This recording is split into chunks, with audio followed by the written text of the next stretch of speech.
કા ભાઈ અમૃતિયા ભાઈ, મોરબીની જનતા જાગૃત થઈ રસ્તા પર ઉતરી એના હક અધિકાર માટે. તમારા પેટમાં કેમ તેલ રેડાયું? ગોપાલ ઇટાલિયા આ વાતમાં આવ્યો તું કામ? જનતાના કામ કરવા માટે જનતા જાગૃત થઈ રોડ ઉપર ઉતરી, તો એમાં ગોપાલ ઇટાલિયા ક્યાં વચ્ચે આવ્યો? આમાં ભાઈ એવું કે છે કે જનતા અમને સવાલ કરતી હતી, એમાંથી એક જણો એવું બોલ્યો કે જનતાના કામ કરવાના છે નહીતર ગોપાલ ઇટાલિયા વાળી થશે. એટલે ભાઈ અમૃતિયા ભાઈનો મગજ છટકી ગયો. થાય જ ને, કારણ કે જનતાનો આત્મા હવે જાગતો જાય છે રોજ રોજ. અને ગોપાલ ઇટાલિયન ચેલેન્જ મારે. તમને ભાઈ ચેલેન્જ મારવા આટલું લોકોએ ધારાસભ્ય બનાવ્યા છે કે ત્યાંના કામ કરવા આટલું બનાવ્યા છે?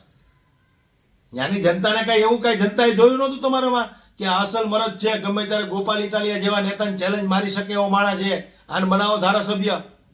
એ જોઈને તમને ધારાસભ્ય નથી બનાવ્યા, ત્યાંના કામ કરવા માટે તમને ધારાસભ્ય બનાવ્યા છે. લોકો એના કામ માટે રસ્તા ઉપર ઉતર્યા. ભાઈ આખી વાત ડાયવર્ટ કરી નાખી. લે, ગોપાલ ઇટાલિયા તાકાત હોય તો આવી જાય મારી સામે ચૂંટણી લડવા, હું રાજીનામું દેવા તૈયાર. આપી દો રાજીનામું, નકર હત્યામાં ઓટોમેટિક અપાઈ જાય, ખબર નહીં રહે. કારણ કે જનતાનો આત્મા હવે જાગતો જાય. જનતા સમજે છે કે આટલો ટેક્સ ભરવી, વેરા ભરવી, તો સુવિધાના નામે તો મીંડું મળે.